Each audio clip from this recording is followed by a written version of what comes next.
Let's have a look at the Series 26 minifigures, also known as the Space Series. So, last year I made a video on the Space Mech, which is oddly being retired after a year. Anyway, I mentioned I love things that were space themed or had some form of relation to space. So when Series 26 came out, you bet your arse I did my best to try and collect as many as I could. So, why don't we start off with the ones that were originally showcased? If you could call the lazy shorts I made last year a showcase. Anyway, let's get on with it. The Beetlezoid. This is the first minifigure I got from this series, and it's one that I find the most interesting. I love me some aliens, and you can't really get more alien than an insect race. I actually ended up getting a few of these, so I accidentally ended up making a mini army. It's a nice minifigure, with quite a unique head sculpt. Up next, the UFO fan.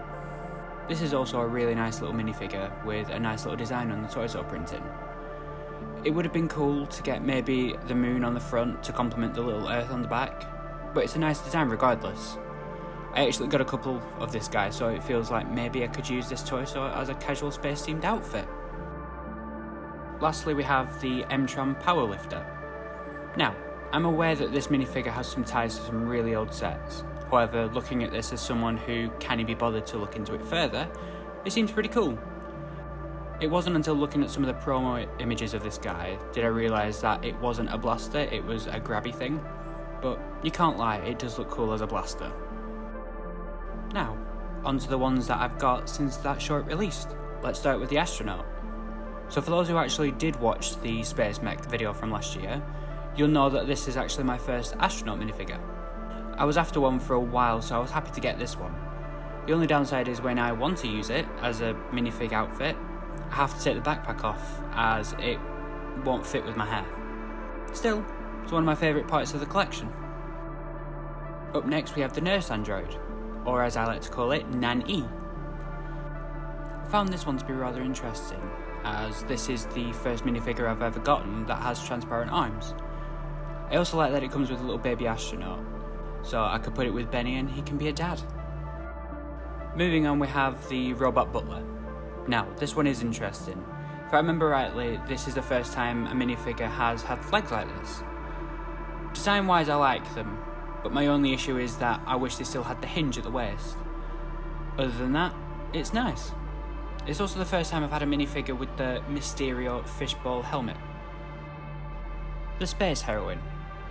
Now, I have a feeling that this minifigure is based on the 80s sci-fi themed posters that you would have often seen in comic book shops. At least the ones I've seen on TV. It would have been nice to get a ginger hair piece so you can switch out from the helmet, but hey. On the plus side, I've got a golden ray gun and some cyborg dogs. Now we're on to the last of the minifigures, the alien tourist.